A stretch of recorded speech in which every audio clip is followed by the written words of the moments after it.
एक बुजुर्ग औरत मर गई। यमराज लेने आए। औरत ने यमराज से पूछा, आप मुझे स्वर्ग ले जाएंगे या नरक? यमराज बोले, दोनों में से कहीं नहीं। तुमने इस जन्म में बहुत ही अच्छे कर्म किए हैं, इसलिए मैं तुम्हें सीधे प्रभु के धाम ले जा रहा हूँ। बुजुर्ग औरत खुश हो गई, बोली, धन्यवाद, पर मेरी आपसे एक विनती है। मैंने यहाँ धरती पर सबसे बहुत स्वर्ग नरक के बारे में सुना है। मैं एक बार इन दोनों जगहों को देखना चाहती हूँ। यमराज बोले, तुम्हारे कर्म अच्छे हैं, इसलिए मैं तुम्हारी ये इच्छा पूरी करता हूँ। चलो हम स्वर्ग और नरक के रास्ते से होते हुए प्रभु के धाम चले गए। दोनों चल पड़े। सबसे पहले नरक आया। नरक में बुजुर्ग औरत ने जोर जोर से लोगों के रोने की आवाज सुनी। वहां नरक में सभी लोग दुबले पतले और बीमार दिखाई दे रहे थे। औरत ने एक आदमी से पूछा, यहाँ आप सब लोगों की ऐसी हालत क्यों है? आदमी बोला, तो और कैसी हालत होगी, मरने के बाद जब से यहाँ आए हैं हमने एक दिन भी खाना नहीं खाया। भूख से हमारी आत्माएं तड़प रही हैं। बुजुर्ग औरत की नज़र एक विशाल पतीले पर पड़ी, जो कि लोगों के कद से करीब 300 फुट ऊंचा होगा। उस पतीले के ऊपर एक विशाल चम्मच लटका हुआ था। उस पतीले में से बहुत ही शानदार खुशबू आ रही थी। बुजुर्ग औरत ने उस आदमी से पूछा, इस पतीले में क्या है? आदमी मायूस होकर बोला, ये पतीला बहुत ही स्वादिष्ट खीर से हर समय भरा रहता है। बुजुर्ग औरत ने हैरानी से पूछा, इसमें खीर है? तो आप लोग पेट भर के ये खीर खाते क्यों नहीं, भूख से क्यों तड़प रहे हैं? आदमी रो रो कर बोलने लगा, कैसे खाए?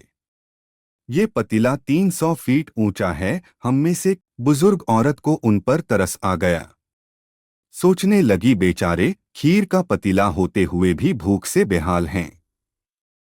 शायद ईश्वर ने इन्हें ये ही दंड दिया होगा। यमराज बुजुर्ग औरत से बोले, चलो हमें देर हो रही है। दोनों चल पड़े। कुछ दूर चलने पर स्वर्ग आया। वहां पर बुजुर्ग औरत को सबकी हंसने खिलखिलाने की आवाज सुनाई दी। सब लोग बहुत खुश दिखाई दे रहे थे। उनको खुश देखकर बुजुर्ग औरत भी बहुत खुश हो गई। पर वहां स्वर्ग में भी बुजुर्ग औरत की नजर वैसे ही 300 फुट ऊंचे पतीले पर पड़ी जैसा नरक में था। उसके ऊपर भी वैसा ही चम्मच लटका हुआ था। बुजुर्ग औरत ने वहां लोगों से पूछा, इस पतीले में क्या है? स्वर्ग के लोग बोले कि इसमें बहुत टेस्टी खीर है। बुजुर्ग औरत हैरान हो गई। उनसे बोली, पर यह पतीला तो 300 फीट ऊंचा है। आप लोग तो इस तक पहुंच ही नहीं पाते होगे। उस हिसाब से तो आप लोगों को खाना मिलता ही नहीं होगा। आप लोग भूख से बेहाल होगे। पर मुझे तो आप सभी इतने खुश लग रहे हो, ऐसे कैसे? लोग बोले, हम तो सभी लोग इस पतीले में से पेट भर के खीर खाते हैं। औरत बोली, पर कैसे, पतीला तो बहुत ऊंचा है। लोग बोले, तो क्या हो गया, पतीला ऊंचा है तो यहाँ पर कितने सारे पेड़ हैं। ईश्वर ने ये पेड़ पौधे, नदी, झरने हम मनुष्यों के उपयोग के लिए तो बनाई हैं।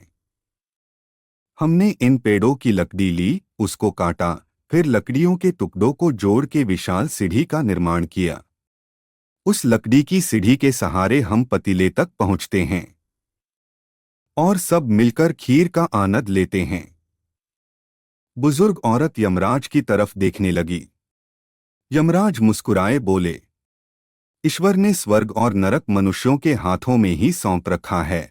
चाहे तो अपने लिए नरक बना लें, चाहे तो अपने लिए स्वर्ग। ईश्वर ने सबको एक समान हालातों में डाला है। उसके लिए उसके सभी बच्चे एक समान हैं, वो किसी से भेदभाव नहीं करता। वहां नरक में भी पेड़ पौधे सब थे, पर वो लोग खुद ही आलसी हैं। उन्हें खीर हाथ में चाहिए। वो कोई कर्म नहीं करना चाहते, कोई मेहनत नहीं करना चाहते, इसलिए भूख से बेहाल हैं। क्योंकि ये ही तो ईश्वर की बनाई इस दुनिया का नियम है। जो कर्म करेगा, मेहनत करेगा, उसी को मीठा फल खाने को मिलेगा। दोस्तों, ये ही आज का सुविचार है। स्वर्ग और नरक आपके हाथ में है। मेहनत करें, अच्छे कर्म करें और अपने जीवन को स्वर्ग बनाएं।